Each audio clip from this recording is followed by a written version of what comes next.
नारायण के शब्दमय विग्रह श्रीमद् भागवत महापुराण को सादर प्रणाम।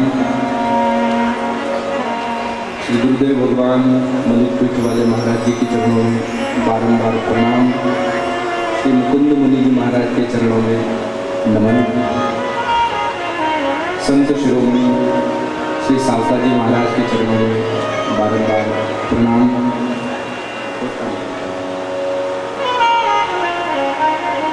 तापी मैया केदारेश्वर भगवान संत श्री दादाजी महाराज के चरणों में बारंबार प्रणाम। आप सभी श्रोताओं के हृदय में विराजमान ठाकुर जी के विभिन्न रूपों को बारंबार प्रणाम। श्रीमद् भागवत कथा का आज द्वितीय दिवस, आज की इस मंगलमयी कथा में हम प्रवेश करें। उसके पूर्व अपने मन और वाणी को पवित्र करने के लिए थोड़ी देर के लिए भाव से और प्रेम से हम सभी भगवान नाम संकीर्तन करेंगे। तत्पश्चात हम कथा में प्रवेश करेंगे। बोलो भक्तवत्सल भगवान की।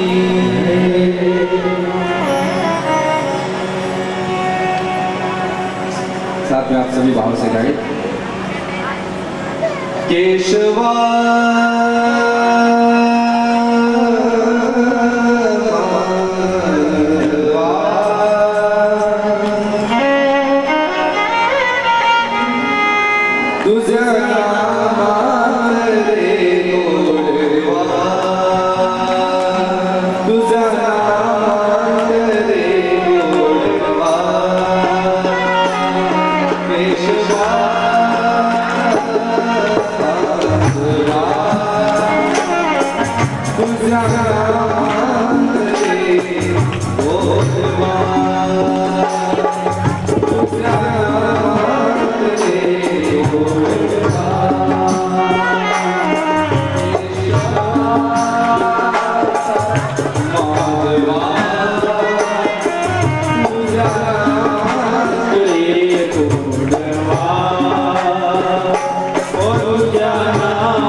केशवा माधवा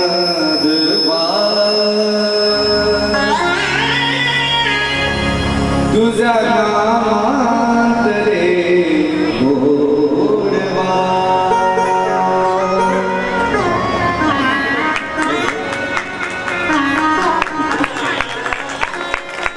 गुरु पंढरीनाथ महाराज की जय, संत शिरोमणि सावधान महाराज की जय।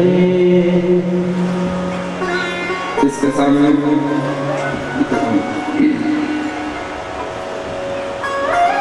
बरवाड़े से, शिरपुर से, शहादा से और अन्य स्थानों से पधारे सभी श्रोतागण, सभी श्रोता समुदाय, और इस कथा के प्रधान यजमान हमारे महादू जी माड़ी और उनके ही सुपुत्र प्रधान यजमान बनकर बैठे हुए श्री दीपक भाई उर्फ पप्पू भाई माड़ी, दीपक पप्पू। आपका ही दो नाम, कोई भगवान के अनेक नाम हो सकते तो भगवान के भक्तों के एक दो नाम क्यों नहीं हो सकते? तो हमारे दीपक भाई, दीपक बहादुर माड़ी और उनके ही अनुज राजेंद्र भाई, छाया बहन, रूपाली बहन और हमारे इस परिवार की हत्या शोभा बहन और परिवार के सभी सदस्य हैं।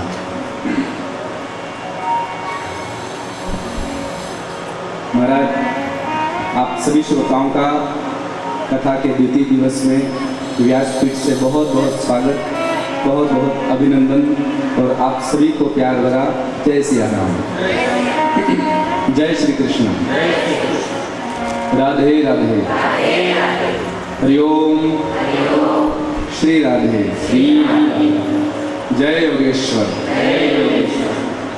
जय हरि, जय बालाजी, जय बालाजी, ओम साई राम।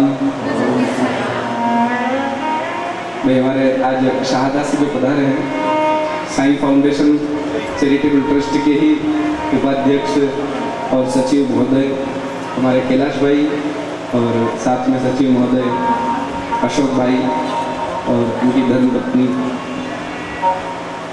हमारे भावना बहन पधारे हैं। आपका बहुत बहुत स्वागत, अभिनंदन।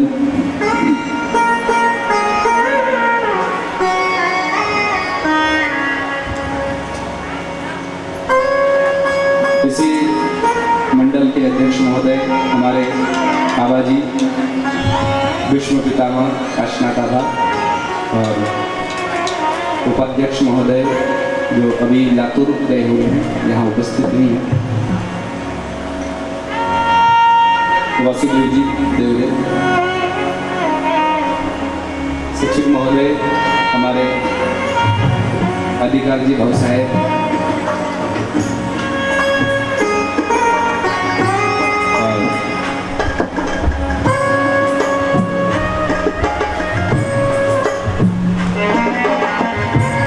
बाकी सभी विश्वस्त सदस्य,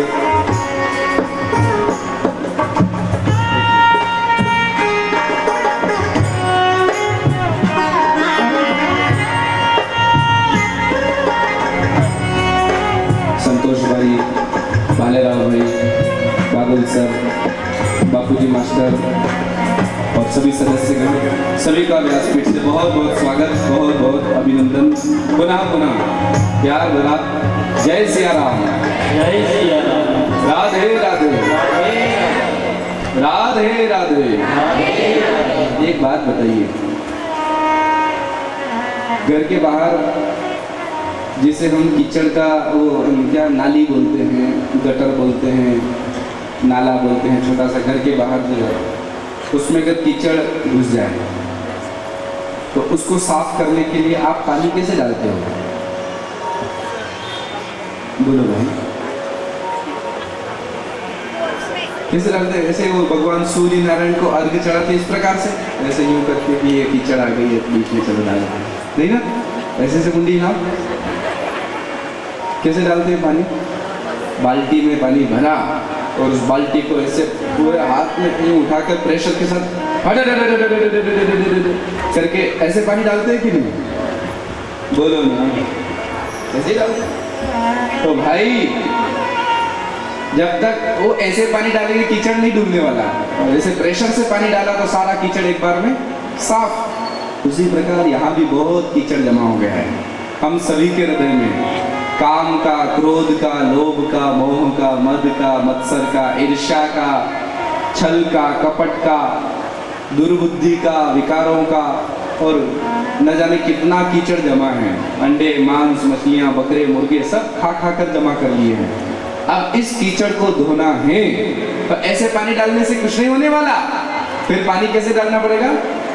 पूरे प्रेशर के साथ। उसी प्रकार राधे राधे ऐसे बोलने से कीचड़ नहीं धुलेगा। इस कीचड़ को धोना है तो थोड़ा प्रेशर तो लगाना पड़ेगा। राधे राधे राधे राधे। हाँ, अभी ना थोड़ा हल्का महसूस हुआ। देखो, एक ही बार में इतना हल्का महसूस हो रहा।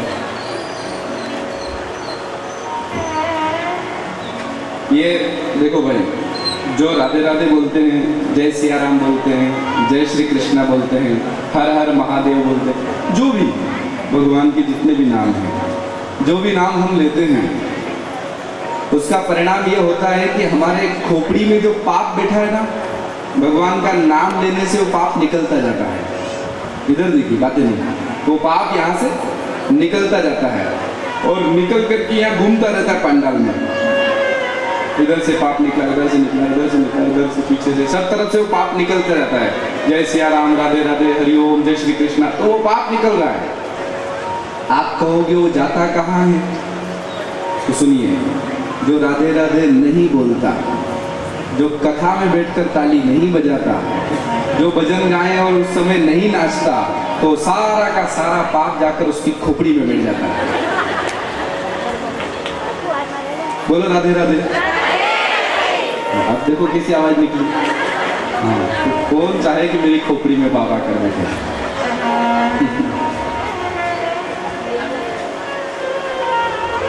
आज की कथा की शुरुआत एक छोटी सी कहानी से हम करते हैं, जो आपने बहुत बार सुनी होगी। एक बार और सुन लीजिए। आपने तो सारी कथाएं वैसे हर बार सुनते हो, सुनी हुई सुन रहे हो, रिवीजन ही हो रहा है केवल। पर परीक्षा में पास होना हो तो रिवीजन कड़क होना चाहिए। सरकार, जंगल में एक शिकारी गया और उस शिकारी ने कुछ पक्षियों को पकड़ा, कुछ तोते और दूसरे पक्षी भी होंगे। उन सारे तोतों को पकड़ कर दाना डाला, जाल डाला, दाना डाला, पक्षी आए और उसमें जाल में कैद हो गए। जाल उठा करके शिकारी जाने लगा। दीपक भाई, उस शिकारी को जब जाते देखा, पीछे कंधे पर वो जाल टंगा है, पक्षी अंदर ची ची पी पी कर रहे थे। एक महात्मा की नजर पड़ी तो महात्मा को बड़ी दया आई। अरे राम राम राम, सबके सब मारे जाएंगे, क्या करूं? मैं इस शिकारी से छुड़वा भी लूं तो आज छुड़वा लूंगा, कल मैं नहीं रहा तो ये शिकारी फिर आए, फिर इनको पड़ेगा। गुरु मार्ग बताते हैं, साथ नहीं चलते, चलना तो हमको ही पड़ेगा। क्या मार्ग बताया? महात्मा ने विचार किया कि इस शिकारी को तो कुछ नहीं कहना, पर अब देखता हूँ।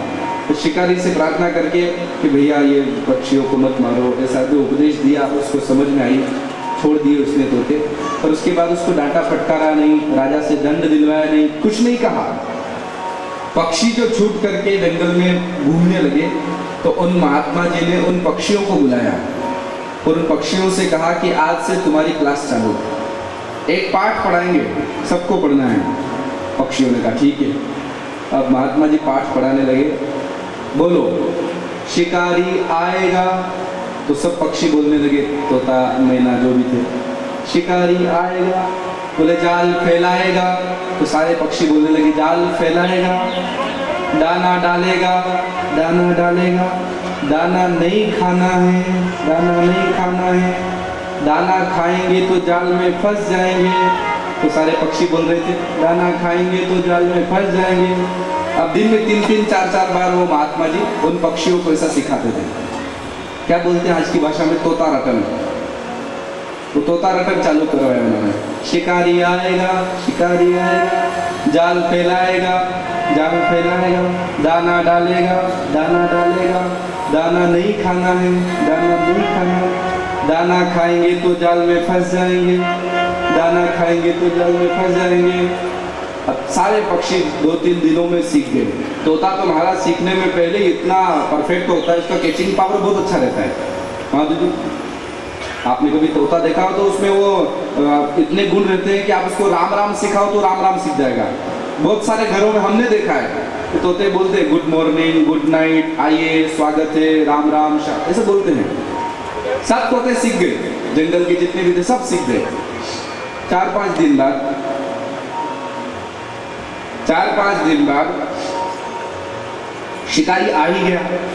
अब शिकारी ने जैसे ही जंगल में प्रवेश किया तो सारे तोते एक साथ बोल रहे थे, शिकारी आएगा, जाल फैलाएगा, दाना डालेगा, दाना नहीं खाना है, दाना खाएंगे तो जाल में फंस जाएंगे। तो शिकारी देखने लगा, अरे राम राम राम, ये तो सब पढ़े लिखे मालूम चलते हैं, इन्होंने सबने डिग्रियां प्राप्त कर ली, कोई है? अब क्या करें, अब तो हमारे जाल में कोई नहीं फंसने वाला। उदास हो गए बेचारा शिकारी, क्या करे, कैसे क्या होगा। जाने लगा, तब तक मन में विचार आया कि भगवान ने गीता जी में कहा है, कर्मण्येवाधिकारस्ते मा फलेषु कदाचन, कर्म करो, फल की चिंता मत करो। तो शिकारी ने कहा अपन कर्म करके तो देखें। तो उसने क्या किया, जाल फैला दिया, और जाल फैलाया, दाना डाल दिया, और दाने डाले तो दो तोते उड़ते हुए ऊपर से बोलते जा रहे थे, शिकारी आएगा, जाल फैलाएगा, दाना डालेगा, दाना नहीं। वो उड़ते भी जा रहे, और जैसे ही दाना डाला, जाल फैलाया, वो सारे पक्षी आए और बैठ करके वो दाना चुगने लगे, और दाना चुगते भी जा रहे और बोलते भी जा रहे हैं। क्या क्या बोलते जा रहे हैं? शिकारी आएगा, जाल फैलाएगा, दाना डालेगा, दाना नहीं खाना है, दाना खाएंगे तो जाल में फंस जाएंगे, और खाते भी जा रहे हैं। शिकारी ने कहा, ये बढ़िया है भाई, मैं डर रहा था कि ये तो सब पढ़े लिखे हो गए, लेकिन ये तो तोता रटन वाले हैं, पढ़े लिख तो गए लेकिन इनकी पढ़ाई लिखाई किसी काम की नहीं। क्या किया, शिकारी ने जाल में सबको कैद किया, और वो जाल ऐसे बांध कर कंधे पर डाला, और सब जितने भी पक्षी थे सबको ऐसे लटका करके जाने लगा। महात्मा जी आज बड़े खुश थे कि शिकारी गया जरूर है जंगल में, पर मिलने वाला कुछ नहीं है। पर महात्मा जी ने क्या देखा, वो शिकारी आ रहा है और बहुत सारे पक्षी पीछे टांग कर ला रहा है, और उस जाल में बंधे बंधे पड़े पड़े भी बोलते जा रहे हैं, शिकारी आएगा, जाल फैलाएगा, दाना डालेगा, दाना नहीं खाना है, दाना खाएंगे तो जाल में फंस जाएंगे। महात्मा जी ने माथा ठोका, हे राम, कहाँ भैंस के सामने बीन बजाई, ये तो सब कैद भी हो गए बोल के। तो पक्षियों से पूछा, क्यों भाई कैद कैसे हो गए? बोले, गुरुजी सत्संग का फल है, आपने ऐसा सत्संग करवाया कि सब बंधन में मुक्त थे तो बंधन में फंस गए। तो महात्मा जी ने कहा, सत्संग का ये कुप्रभाव तो हो नहीं सकता। मैंने क्या कहा था? बोले, शिकारी आएगा, आया कि नहीं? आया। फिर क्या कहा था? जाल फैलाएगा, जाल फैलाया कि नहीं? फैलाया। फिर क्या कहा था? दाना डालेगा, दाना डाला कि नहीं? बोले, हाँ, दाना भी डाला। फिर उसके बाद क्या कहा था? दाना नहीं खाना है, तो फिर क्यों खाया? दाना खाओगे तो जाल में फंस जाओगे, दाना खाएंगे तो जाल में फंस जाएंगे। मैंने मना किया था कि दाना नहीं खाना है, तो क्यों खाया? अब फंसो, अब मैं क्या कर सकता हूं? श्री राम जय राम। ये कहानी लगती तो किसी तोते की है, शिकारी की है, महात्मा की है, लेकिन ये किसी तोते की, महात्मा की या शिकारी की नहीं, ये आप और हम सभी की कहानी है। बोलो राधे राधे। हमें भी इतने वर्ष हो गए कथाएं सुनते सुनते, 8 वर्ष तो आप ही बोलते हो कि सुनते सुनते हो गए। हर ब्राह्मण आता है, कभी सोपान देव जी महाराज आ रहे हैं, कभी शास्त्री जी महाराज